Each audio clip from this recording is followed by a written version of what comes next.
It's very nice. I mean, people also just like to be outside. They like to have this their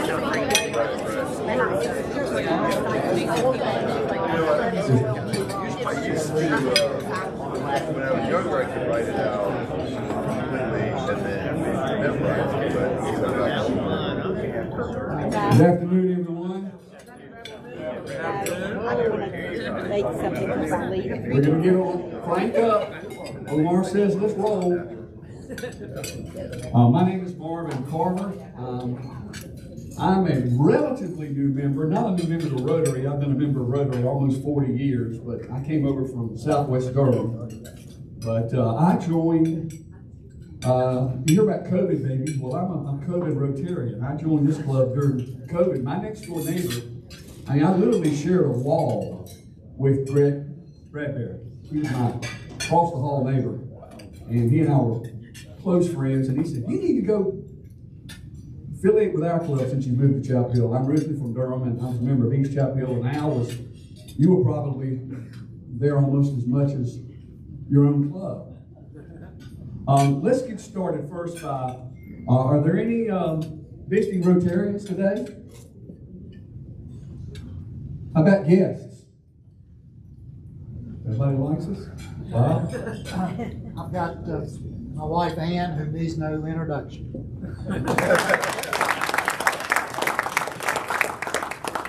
And I'm going to pass around the fine basket here. Donate generously. Let's start first with a brief moment of prayer. Dear Lord, as we gather as Rotarians to celebrate good food, good friendships, and good fellowship, help us to remember those that are not as fortunate as are we. As we strive to live the motto, service above self, grant us the courage, strength, and conviction to walk the walk and talk the talk. For we all know this is what you would want us to do. Amen. I'm supposed to tell a little joke, but I'm going to tell a quick story that I thought was hilarious. I've been with Merrill Lynch for, I can't believe, 46 years. But it used to be you would go to New York for training. They don't do that anymore when you're going to work on the street. But we stayed in a hotel in New York for 3 months. It was right next door to the Statler Hilton, but it certainly was not the Statler Hilton, but across the street from Madison Square Garden.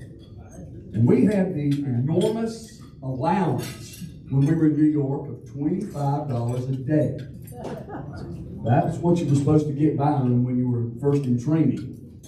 Well, right up the street from us was this pub called Clyde's. And Clyde knew that E.F. Hutton and Merrill Lynch and Smith Barney, a lot of names that are gone now, were all in training. And we all stayed in these hotels. So they would cater to these group of folks that were just flat busted broke in New York City. And they'd have breakfast, or you could have bagels and stuff, and you might get in there and get a breakfast for $2 or $3 or something like that back in 1977. Well, I remember there was this friend of mine that came from the Athens, Georgia office. And he said, let's go up there, get some breakfast at the bar. So we walked up and they had this spread out, and they had some bacon, eggs. And I'll never forget, if you think I got a bad Southern drawl, his was much worse than mine. And they had this spread, and he said to the guy that was behind, he was a just typical New Yorker. He said to him, y'all serve grits here? And he looked at him just a straight face and said, yes, we'll serve anyone. That is a true story, and I thought I was going to hit the floor laughing on that. Pat, you know, from when you deal with folks in the city, they'll send you interesting little pieces of information. I got a couple of things I just want to share, the tidbits that I pick up from some of the things in my business that I thought might be interesting to share as Sergeant in Arms. The size of the U.S. economy in 1965 was $718 billion. And over the next 9 years, it doubled to $1.5 trillion in 1974. And it doubled again in 81 over 7 years to $3.1 trillion. And it doubled again over the next 10 years to $6 trillion. And over the next 11 years, it doubled again to $11.9 trillion. And then it just recently doubled again to $24.4 trillion. Imagine from 1965, $718 billion to today, $24.4 trillion. That's huge. Well, how about the trade deficit? Well, the trade deficit in the U.S. today is $845 billion. Put that in perspective. Our deficit now is more than what the whole economy was in 1965. Frightening. A couple of interesting tidbits. Human life expectancy has increased more in the past 50 years than in the previous 200,000 years. And 2/3 of all the people in history that have lived to be 65 years old are alive today. That's amazing. The world now spends more than 10 billion hours using social media every day.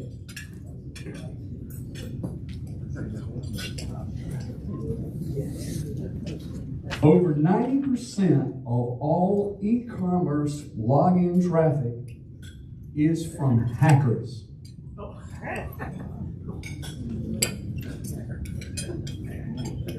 This was amazing here. The largest data center in the world is located in Langfang, China. I don't know if I said that right or not.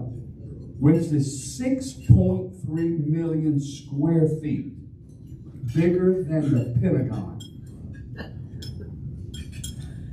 If SUVs were a country, they rank 6th in the world for emissions, ahead of Germany, South Korea, and Saudi Arabia.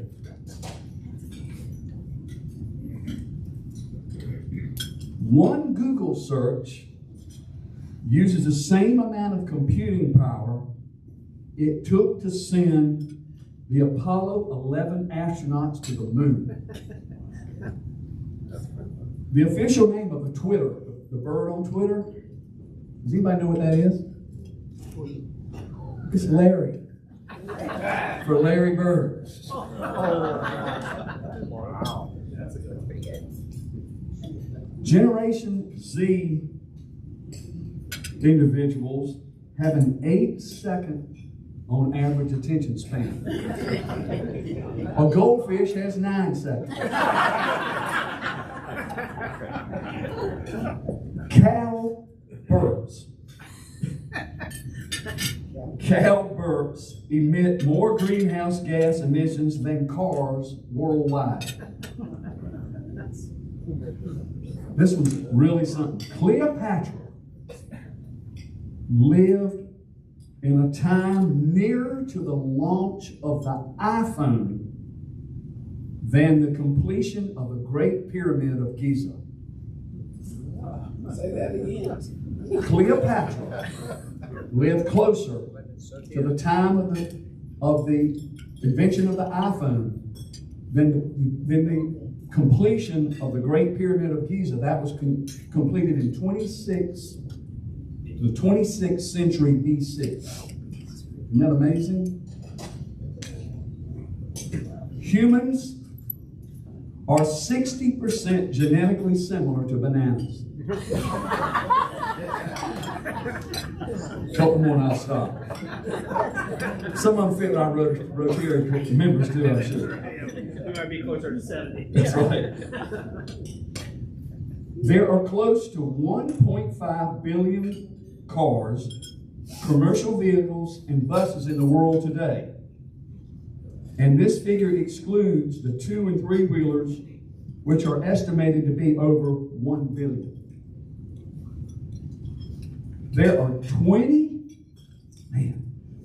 20 quadrillion ants on Earth, which is equivalent to 2.5 million ants for every person. Marvin, who counted those? Where they get this stuff, I don't know. Anyway, enough tidbits. With that, I'm going to turn it over to President Omar.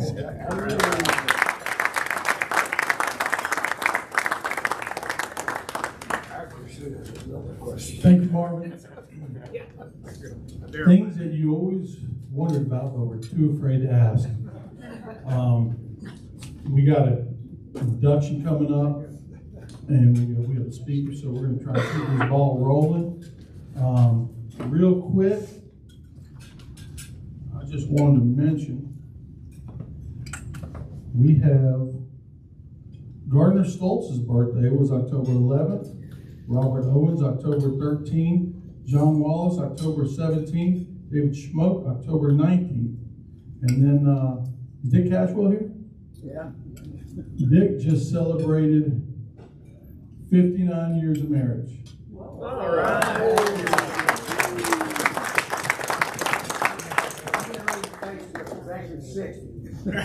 Oh, really? Okay, you didn't count that first year on Facebook. That was a rough year. Congratulations, Jack. That's very impressive. We have an induction. I'd like for Jim Hebner to come up to do the induction, please, and then we'll get to our speaker. And next week, we'll have the fact check. Right, yeah. And the other thing he did not say is that in real buying dollars, all that deficit was $37. One of the most important things that happens in any family, including this Rotary family, is the arrival of a new one. And in that sense, it's also the most important thing that we do because it ensures the continuing vitality of the club, and particularly so when we are able to meet someone who is younger than the current meeting. So we can celebrate that today by asking Christian Poole if he would please come forward. And his sponsor, who is Chris Sr., is not here today, and so Linda Saunders is going to stand up here and be his surrogate. And I know it's sexist to say it, but it just got a lot cuter when Linda substituted for this, so we're happy to have you here.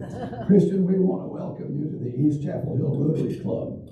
54 years ago, in January, on January 17, 1968, this club was started by a Rotarian from downtown Chapel Hill who became something of a legend in his own time, for he was the same person who started Ramses, when he was the head cheerleader at the University of North Carolina.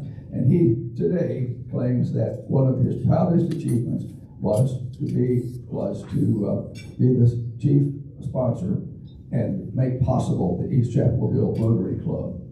And so you come today to a group of like-minded folks in this community who enjoy the company of other people, who also believe, as is a key part of this club, who believe in community service and who believe in fellowship, and believe that in doing those things, that you not only advance the interest of the community, but enrich your own life. The most important part of Rotary is the Rotary four-way test. And this would be a good time to see how many of the folks who are with us today all know the Rotary four-way test. And so rather than embarrass any one of you, then what we might do is see if we could go about maybe reciting it all together, if you will. Number one, is it true? Number two, all together, is it fair to all concerned? Number three, will it build? Now let's do that again. Will it? Now we are better organized on most of the things that we do than this. So let's try it on the fourth one. And will it be beneficial to all concerned? And I can tell you that today I've been in this club now for half a century, and of all the lessons that I've had in my life, those four things to me, those four tests are maybe the most important guideposts, not just for you as a Rotarian, but in the way that you live your life and you deal with others. To that extent, today I'd like to welcome you to the East Chapel Hill Rotary Club and ask you to join the club with the kind of enthusiasm that you bring to any new endeavor. Don't wait for the club to come to you. Make sure that you go out of your way to attend, particularly in your early months, and let's hope that the club will be sufficient to attract your regular involvement. Now, do we have time for him to do a Rotary Minute? Yes. Okay, if you will give us 1 minute about you, things that we need to know. Thank you. Thanks, everyone. I'm really excited to join. My wife and I moved here from Raleigh just before the pandemic, so things didn't kick off the way we had hoped to get involved in the community. So I'm excited to take this step with such a good organization to really get involved. A little bit about me. I grew up in Bryson City, North Carolina, which is in the mountains about an hour west of Asheville. I graduated from UNC in 2000, moved to New York, worked in financial services in New York and Jacksonville, Florida for about 10 years. Moved to Raleigh in 2013. Got married just before that. Have a 5-year-old son, so I'm doing the kindergarten game, first time ever, keeping me busy. But yeah, love Chapel Hill, big sports fan. So, be cheering for the Tar Heels, as many of you are. Hoping the basketball season turns out to be as promising as everyone thinks it is right now. But thanks again for having me. I'm really excited to get involved. So you are now hereby inducted into East Chapel Hill Rotary, Mr. President.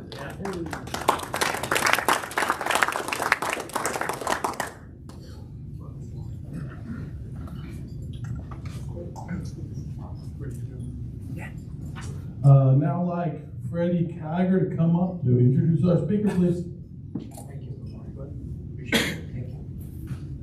Thank you, Omar.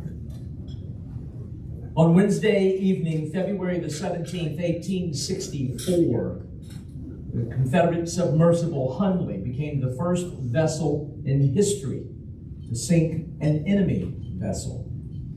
The submarine and her 8-man crew never had a chance to celebrate the deed, for the Hundley never returned to its mooring. Then in 1995, after a lapse of 131 years, the stunning news that the Hundley had been found and would be raised. That was done in August of 2000, and excavation began 5 months later. The burning question: what happened to the vessel and crew that fateful night? Today, the promotional material from those down in Charleston still touts that the mystery continues. Interesting. Our speaker conclusively resolved from her research that question and released her findings in an incredibly engaging book, In the Waves, My Quest to Solve the Mystery of a Civil War Submarine. Please welcome the author, and please welcome our speaker, Dr. Rachel Ance.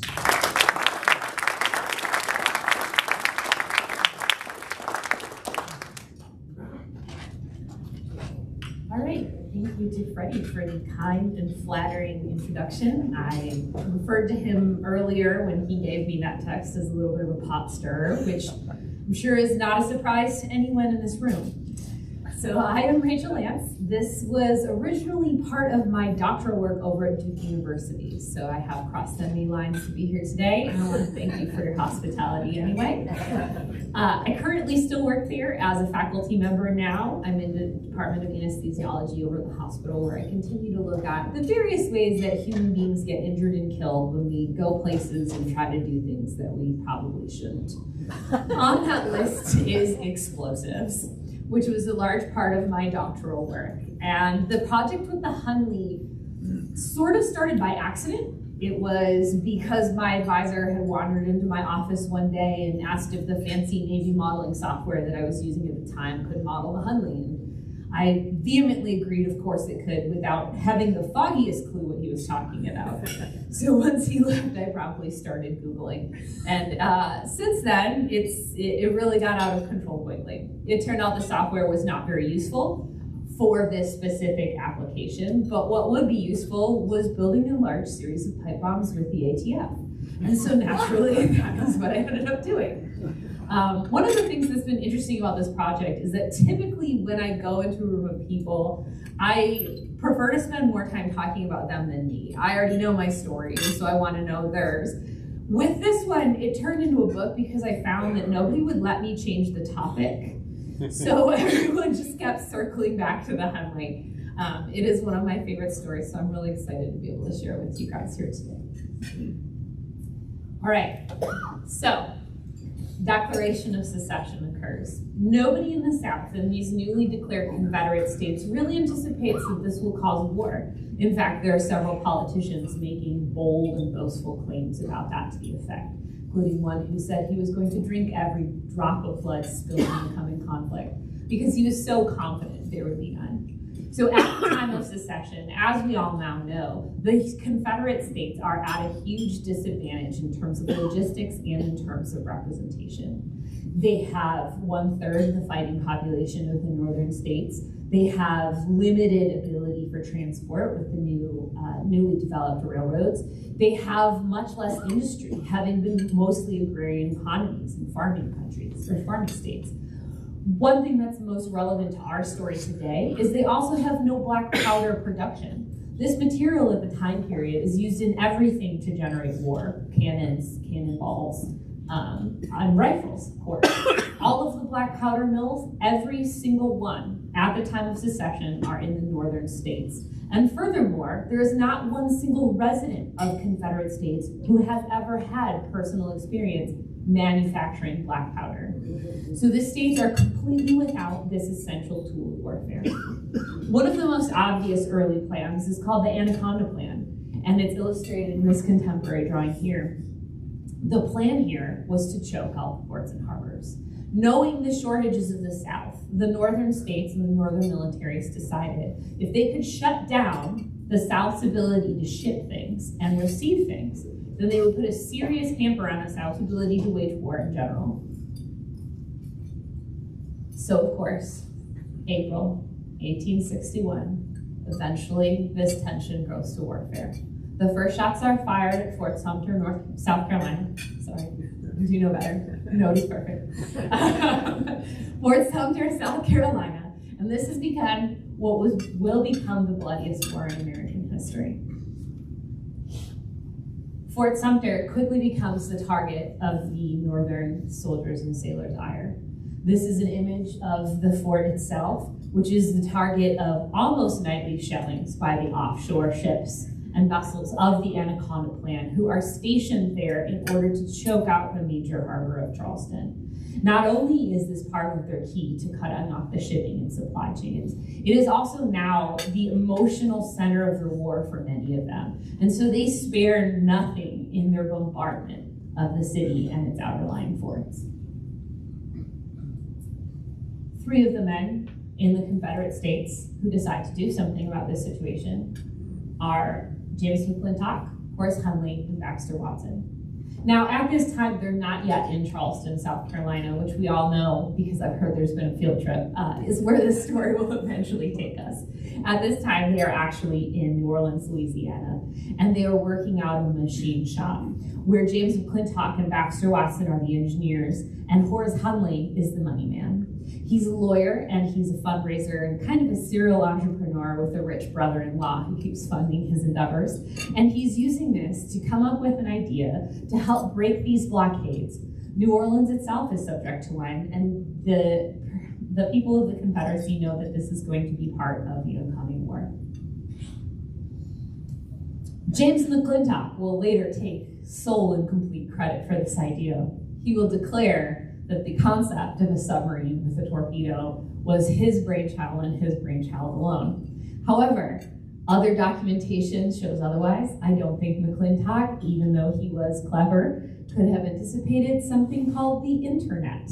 And thanks to that, we now know that in 1852, there was a publication of Scientific American. This is not the earliest publication of submarine. They date back to 200 BCE. Leonardo da Vinci fantasized about life underwater. But in 1852, an issue of Scientific American was released with this drawing of a rudimentary submarine concept with a bomb attached to its bow. This bomb was being used in the drawing to press up against the wooden hull of an enemy ship, where it would, according to the author, go off. And we also know, because we have libraries as well as the internet, that there was a diarist in New Orleans at the time who documented bringing this drawing to the machine shop where James McClintock worked. So, I skipped ahead of myself. There were earlier versions. As with any engineering device or any engineering invention, if anyone has ever been a wrench and screwdriver type like me, they'll know your first idea never works. There were two earlier models before they landed on the design that would finally be known as the H.L. Hunley. The first one, the CSS Pioneer, was the only one to receive the Confederate letter of marque, and therefore is the only one to receive the official moniker of CSS. However, it sank in the mud. It was, unfortunately, either Horace Hunley or James McClintock seems to have forced two of the enslaved members from their plantations to go inside the submarine as part of a public demonstration for the onlooking crowds.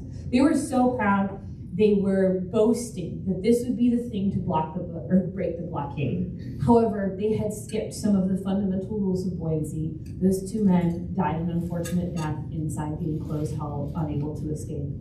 With them, the prototype vessel was lost, which meant that the next one, the American Diver, was redesigned for increased buoyancy control. However, as the northern troops began to encroach on Lake Pontchartrain and New Orleans, where they were doing the testing, they were forced to scuttle this American Diver in the mud as well. The Hunley is the third vessel built. It shows the design cues that were problematic in the first two, but it still retained some of what I consider to be the more problematic and inspiring elements. For example, this thing is very small. It is made out of the recycled metal from a steam engine boiler. It is less than 4 feet wide. It is just a shade over 4 feet tall, and that is only because they have inserted this expansion straight to give themselves slightly more headroom. There is a model in the museum in Charleston. That model is 10% larger than the real-life Hunley, because when they started dimensioning it at, the actors and the producers of the film for which that model was made decided that that was not a reasonable amount of space in which to work. And so they made theirs bigger. This gentleman over to the side here is a little bit out of scale, but other than that, this contemporary drawing from the 1860s is the most accurate known representation of the Hunley. So we have diplanes on the side. It's roughly 40 feet long, and you enter in through these conning towers at the fore and aft. One of the most impressive parts of the Hunley is that it is cranked by hand. So in a time when the diesel engine does exist, and where they're starting to play around with this thing called electricity, and they're having some mixed results, they do go through experimental prototypes using both of those. But they find that in general, Those things are unreliable in this format. They're already experimenting enough with a submarine, and so they turn to what is reliable, what they can count on, and that is themselves. There are 8 people total inside the hull of the submarine. One of them is the officer. I spent 9 years as a civilian employee with the Navy, so I like to make the Navy joke that the officer doesn't really have to work very hard. So if there's anyone else. The rest of the 7 have to do all the real labor. The rest of the 7 are each positioned at one handle along this crank on the hull, that runs along the side of the hull, and that is connected to the propeller off the stern. All right, so now we return to Charleston. The Northern troops are encroaching on New Orleans. They've already had to scuttle 2 vessels. Charleston, meanwhile, is sending messages of desperation. They keep getting more and more bombardment. As the Northerners take harbor and port after harbor, they keep sending more reinforcements to Charleston to increase this. A lot of the damage to the city is actually done by a fire, but that's still in a way a reflection of the war, because the fire wasn't able to be put out because all of the firefighters were out at war. The wealthy have largely evacuated, meaning that the city is mostly occupied at this point by the people who do not have the means to get out. But either way, this has still become both a symbolic and literal seat of the revolution, the secession, sorry. Okay, so this is another contemporary painting by this gentleman, Conrad Weiss Chapman. Chapman was an official member of the Confederate military, but he had a very special job. His job was to just go around and paint stuff, which I personally think is like the best army job you can get. So Chapman, thankfully, was a spectacular artist in terms of the level of detail and accuracy he was willing to bring. And he painted this picture of Battery Marshall. So this is the Battery Marshall, and this is just outside the mouth of Charleston Harbor. A lot of the Confederate troops have been forced to withdraw here because of the constant bombardment on the forts and the downtown city. They have built improvised houses. This is on an island called Sullivan's Island that, previous to the Civil War, has been largely considered to be uninhabitable. This is a time before bug spray. And that sounds flippant, but it's also a time before the eradication of malaria and yellow fever. So that is actually a very serious problem in a war where already 2/3 of the casualties are from disease, not bullets. And by the way, 2/3 is the lowest fraction to date. So even though that's huge, that's larger than what it is today, obviously, it's still a massive consideration. And so, because this is a Confederacy and they begin forcing the enslaved personnel of Charleston to start building new barracks on this island, Sullivan's Island, and create this battery that's outside the bombs, but within range of the mosquitoes. Okay, one of my favorite parts about this is the amount of ethical trash talking both sides were doing. This is so reminiscent of politics through every generation that I cannot resist including it, because you look at the newspaper articles from the time and they are judgmental as heck about each other and not in the ways they should have been. It is because at this time, there's still considered this ethical code of warfare.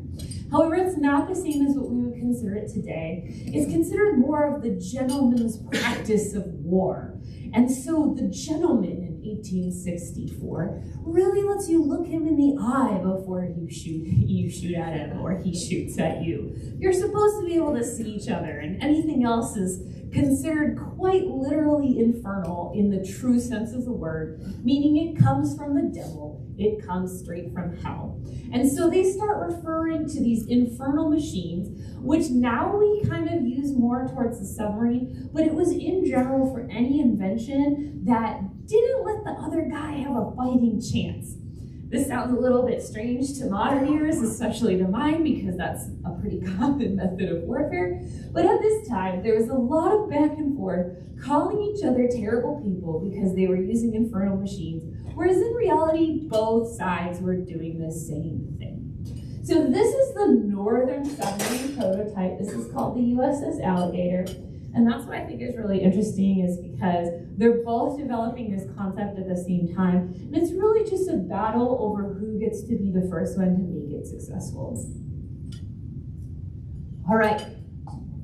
So now that we're in Charleston, both sides are developing submarines, everyone is being bombed. We have still, at least according to the story the way we're telling it today, a huge shortage of black powder, which again, since our PhD is an explosive, should be a natural clue as to where we're going.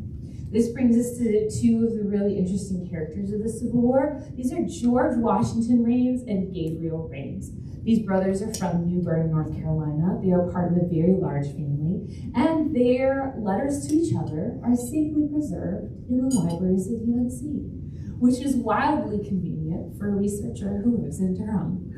So anyway, I had many nice days chuckling to myself in the UNC historical libraries, reading these letters between the brothers as they lie to each other about all the things they've done in warfare.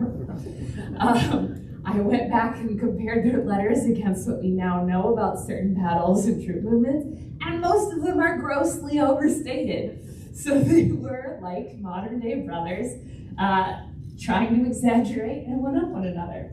But either way, despite the fact that the Confederacy has not one single black powder maker, George Washington Rains happens to be a chemist. And so what he does is he gets himself a pamphlet.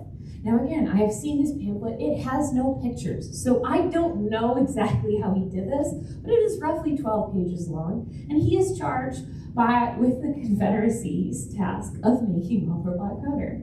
So he sleeps on trains for months before he finds the perfect site, and he eventually establishes the Augusta Powder Works. George Washington Rains, by the end of the war, has managed to make almost all of the black powder in the Confederacy. Gabriel Rains is perhaps best known for inventing landmines, another Civil War invention, another infernal machine. Now, together, they become known as the Bomb Brothers, even at the time period. So, one of Gabriel Rains' tasks is helping to defend Charleston. How are we going to do this? We're going to start building bombs. We're going to fill this with Brother George Washington's black powder, and we're going to pepper them in the harbor of Charleston until they are, to quote Gabriel, as abundant as blueberries.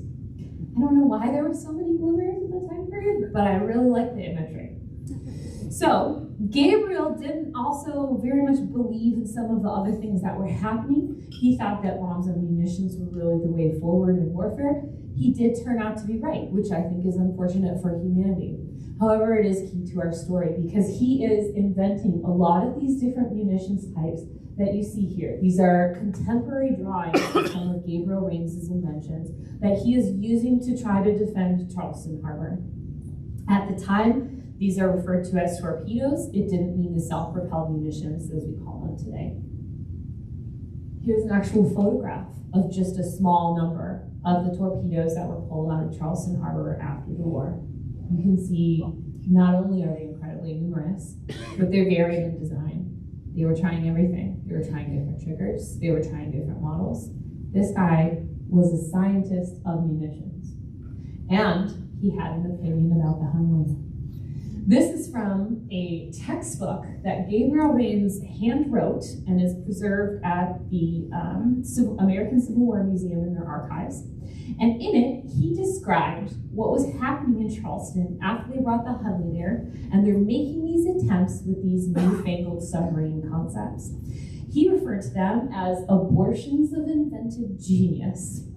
He did not think highly of them. He refused to help work on them. And he also wrote, if you use them, you need a spar that is minimum 40 to 50 feet long to stand your bomb on. So he even wrote that down in his little drawing of his little Hunley with his hand crank.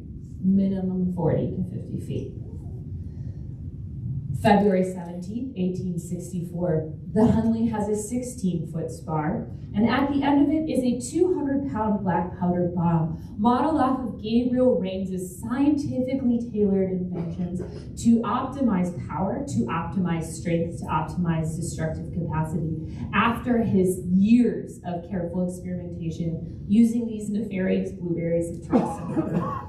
It is freshly filled with newly made gunpowder from Brother George Washington Rains, And there are 8 men who have loaded themselves inside the submarine. The USS Housatonic is 4 miles offshore from Sullivan's Island, where the pilot of the Hunley on this evening, Lieutenant George Dixon, has been seeing for months. His letters from the time period show that this war has brought suffering for all of them. He complains that he's under constant verbal abuse and scrutiny because the people of Charleston seem to be blaming him personally for the blockade being there, which is perhaps not entirely reasonable. But he is also feeling the shortages of the entire bombardment himself, despite being a fairly wealthy person. He writes specifically that he hasn't had meat in a length of time that he cannot remember. And so naturally, as their target, since this is a hand-cranked submarine, they pick the closest Union vessel. They crank out with the outgoing tide to let it do some of the work, and this 200-foot wooden sloop of war is waiting silently, tethered and anchored, with soldiers or sailors on the watch. This is what the deck of that vessel would have looked like. This is actually a photograph from the USS Canandaigua, but they were sister ships. And so this is what the evening would have looked like that night of February 1764. There were 3 sailors on watch on both the port and starboard sides, positioned along the length. And then there were supervisory officers also walking the decks between them. They knew that the Confederates were planning these things. They knew that strange vessels had been spotted in the water. Some of the ships of the blockades had tried to deploy defensive measures like dropping chains and nets in the water, but these had mixed results, and they also did not know who the Confederate submarines were going to come for.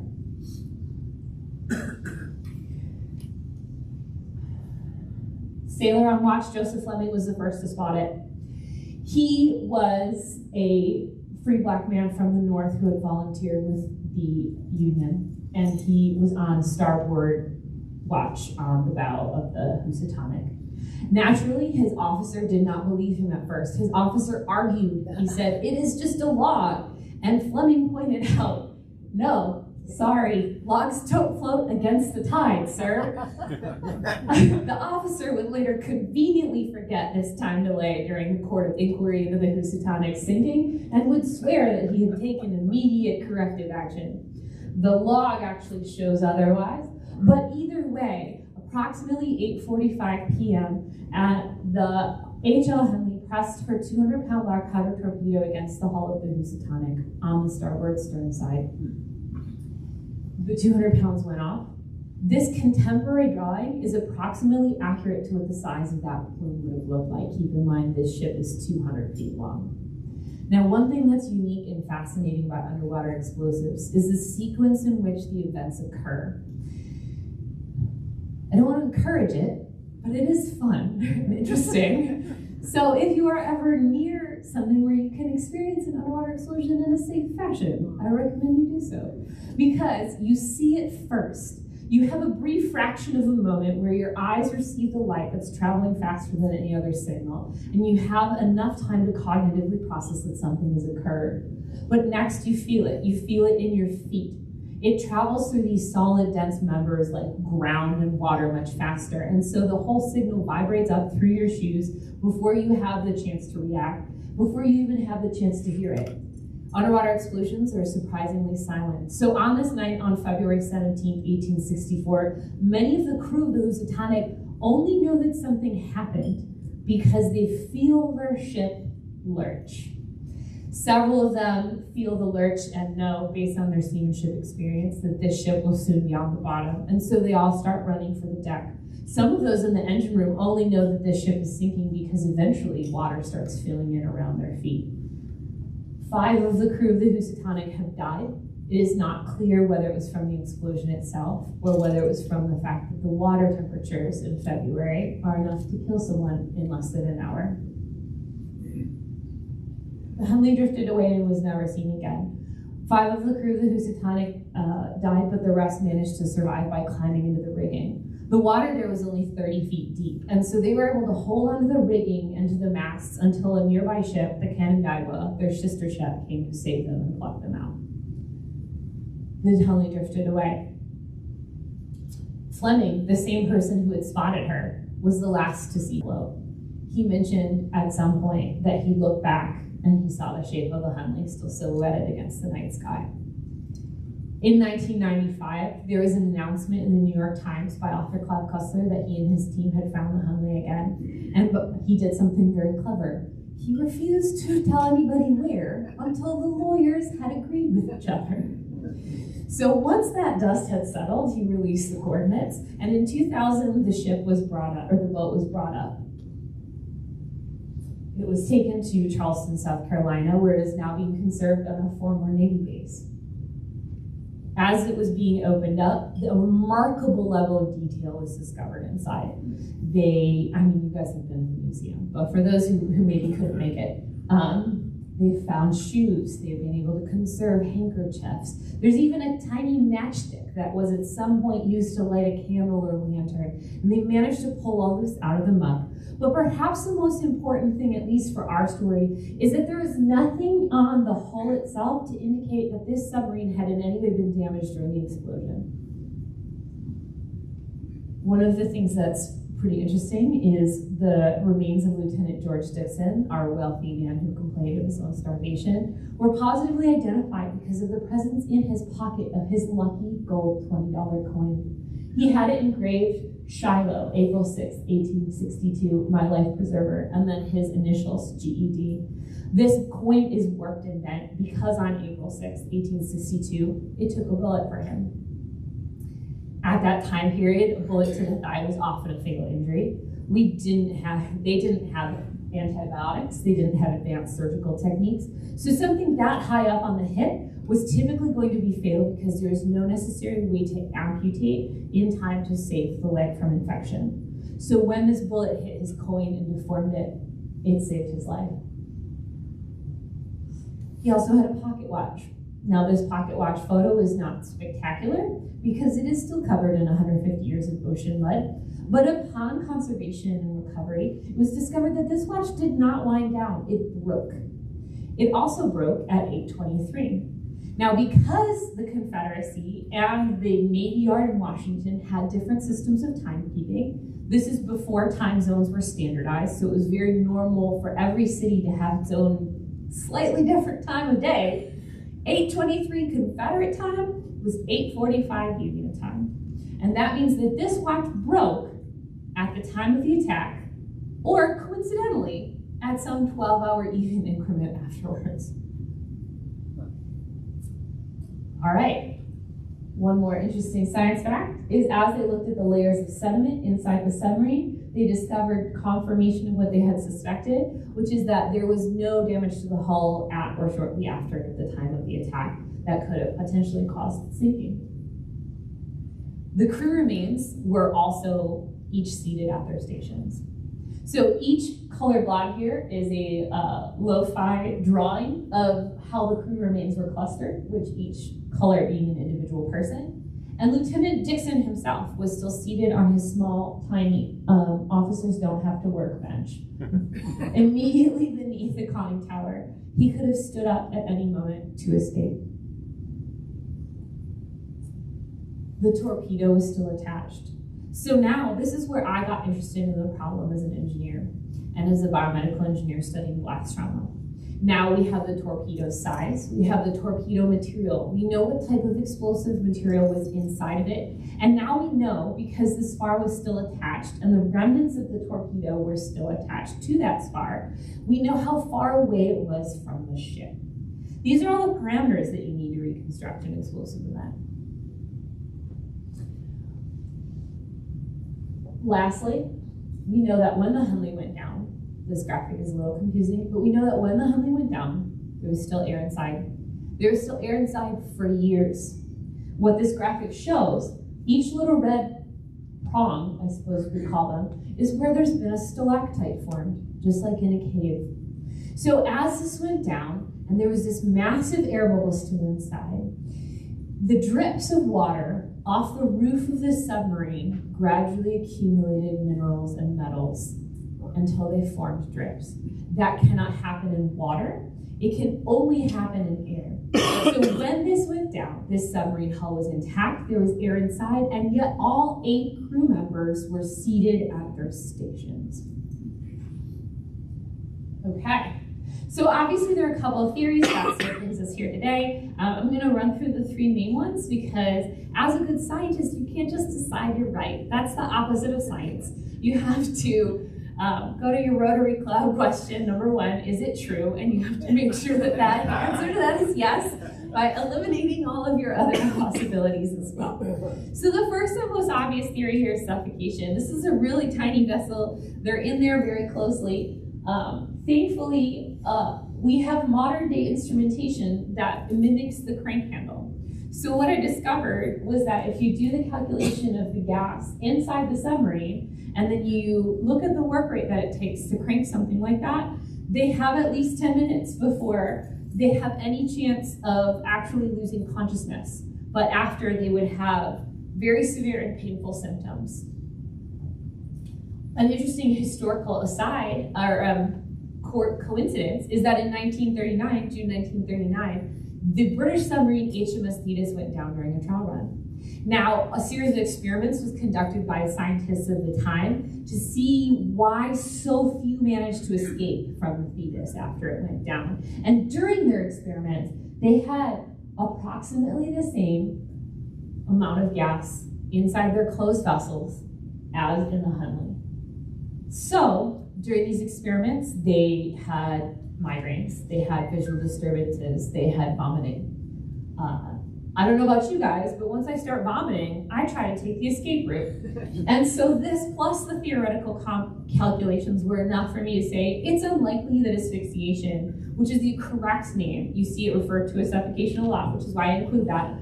The correct name is asphyxiation, is an unlikely scenario, given that Dixon especially could have simply stood up at any time. The second theory was the lucky shot theory. Now, as the Hunley approached the Housatonic, we know that the crew of the Housatonic was shooting at it, which is a pretty logical response.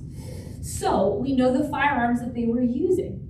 The most powerful of these would have been a rifle. And yes, that picture on the right is my student. We do have fun at work. And he is firing the period accurate rifle that has been given to us by a local Civil War reenactor who was generous enough to let us use his equipment for this experiment. We were not the first to run such an experiment. As I mentioned, Gabriel Raines did extensive experimentation, and so we were able to take Gabriel Raines' results, which is the image on the left, and our results, which is the image on the right, and notice that those two matched each other. But neither of them matched the 1 point of damage that has occurred to the Hunley and the conning tower. The Hunley and the conning tower has this big old chunk missing, whereas the rest of us were either shooting the bullets straight through our cast iron samples or essentially exploding our cast iron samples into shrapnel. So that plus some calculations using laws of Newtonian physics, which I decided not to bore everybody with, helped us determine that this vessel needed to drift on the tides for at least 14 minutes after the attack. So again, 14 minutes, all you have to do is stand up. This does not seem like a logical way for the ship to go down. Okay. Once again, we're going to take just a brief sidetrack to World War II to talk just a little bit about what blast trauma looks like. During World War II, lots of ships went down, and unfortunately they went down during the midst of submarine warfare, which means that they had depth charges primed and ready to go on their decks. As the sailors fled their sinking vessels, those depth charges did not know that they were now about to explode the people who had primed them.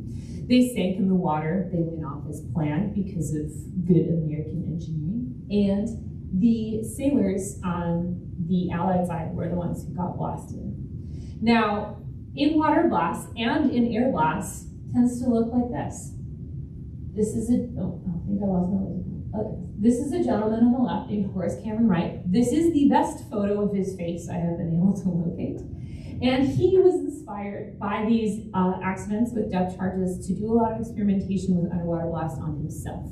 So on the right is a drawing that Horace Cameron Wright has made of his own lungs after he exposed himself to an underwater explosive. He was not moved in the water. he was not affected by shrapnel. But these X's that you can see along his shoulder blades are where he was able to take his stethoscope and hear that he had blood in his lungs. Blood in the lungs is the #1 easiest injury to get from an explosive charge. All right, so at this point I've abandoned computational modeling altogether. Computers are slightly less fun. So I have befriended a tobacco farmer, which is a totally different story, and he's agreed to let me blow things up in his lake. I realized he was going to say yes when I figured out that he thought I had built a full-size submarine, and he was still willing to talk to me about it. So I was like, okay, now that it's a scale model, we can, yeah, well, I feel confident. So anyway, this started out with him and his family watching this new crazy person at their house. This is me swimming along these grid lines, so carefully gridding out the depths of this.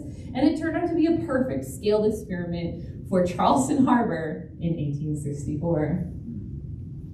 All right, so from there, built a scale model. This scale model is lovingly named the CSS Tiny. This is me in my apartment complex swimming pool at the time. It is filthy because it is winter, and so they were also staring at me. That happens a lot, apparently.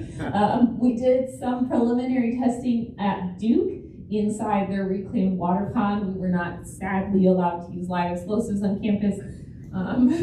And so then the next step was to take the live explosives over to the tobacco farm pond. So from there, we were testing out my theory and hypothesis that the men inside the submarine were impacted by the pressure waves released by this giant 200-pound torpedo. And unfortunately, for them, everything about this case just stacks up to be consistently that it looks like a blast trauma. So I didn't go into the details of how blasts can propagate through surfaces, but I like to liken it to a cheap motel room. Blasts often act the same way as sound. So, all right. I also usually like to give people other references. This is the last slide. So if you are interested in the Hunley, these are some of my favorite books and references. The one on the left is general about early submarine development. The one in the middle is the most detailed, like full historical history of the Hunley you can get.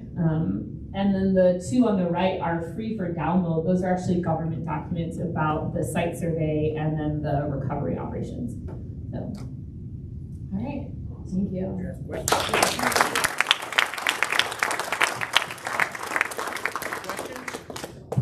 Oh, hold on. We have about 5 minutes. This gentleman was first. At approximately what depth was the Hunley when it was able to launch it, or not launch? Jab the torpedo or Jared, the questions for us. Yes, he asked at what depth the Hunley was when it was able to jab the Housatonic. I'd like to point out that it's a lance technically, so that's my last name. So anyway, it was known to be attacking on the surface. So it was visible to the crew of the Housatonic.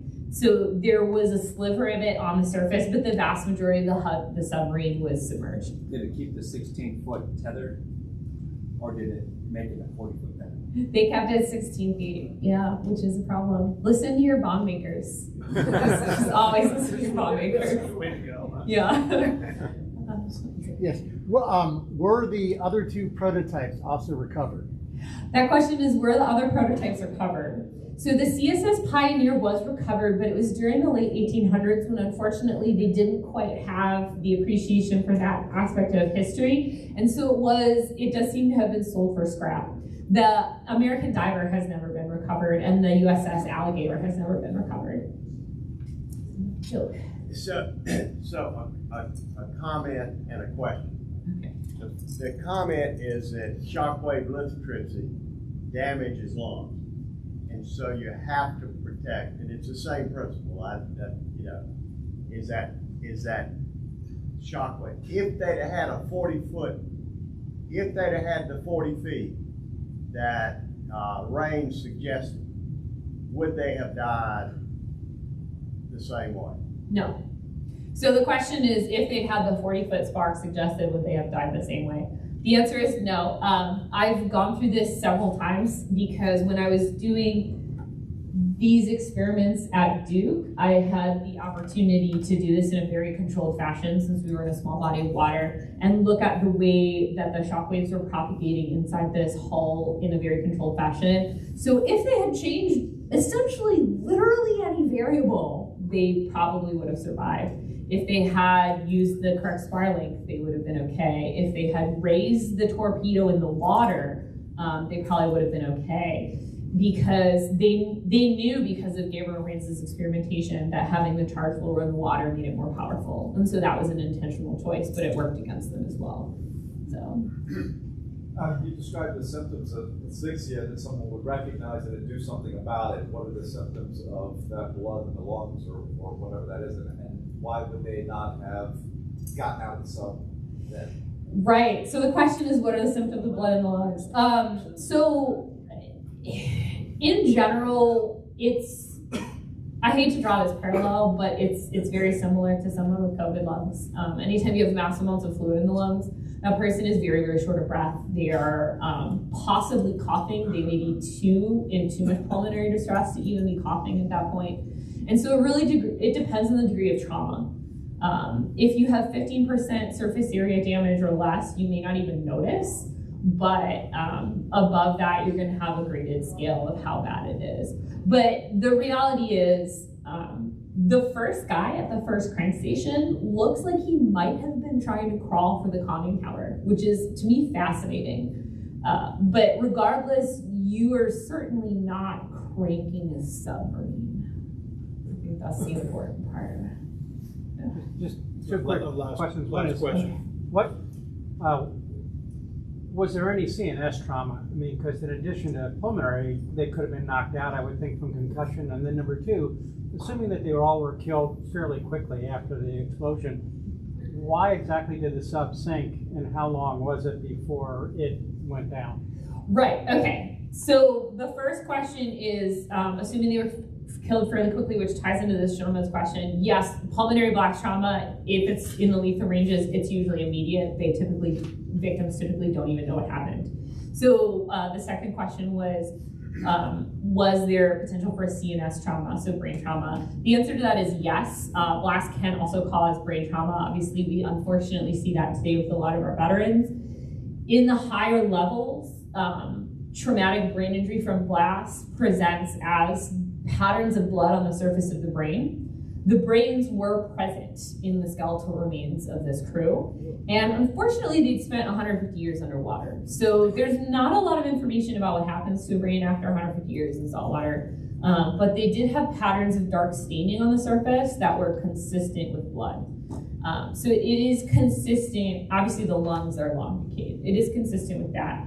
And then in terms of how long it would have stayed afloat after they died, so that's an interesting question, because it's really depending on how fast the water starts intruding. So this Hunley is not really designed to be super positively buoyant. It generally floats or it sinks, and there's very little happening in between. So I think if it was on the surface we know it was on the surface when it attacked, and then if you had it float for a while, then once water intrusion started, it would have plummeted to the bottom fairly quickly. So the question is really, when did water intrusion start happening?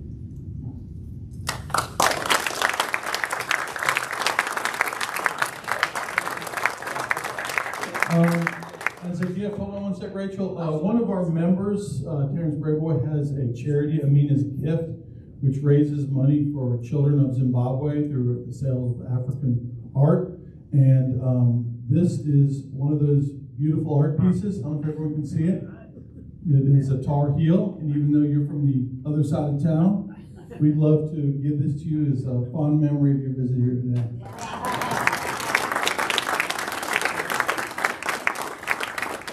I wanted to say thank you. It's really sweet and thoughtful. And I will hang it up in my office because I, like Freddie, am a pot stirrer. So. Awesome. Everyone have a great weekend. Go Tar Heels.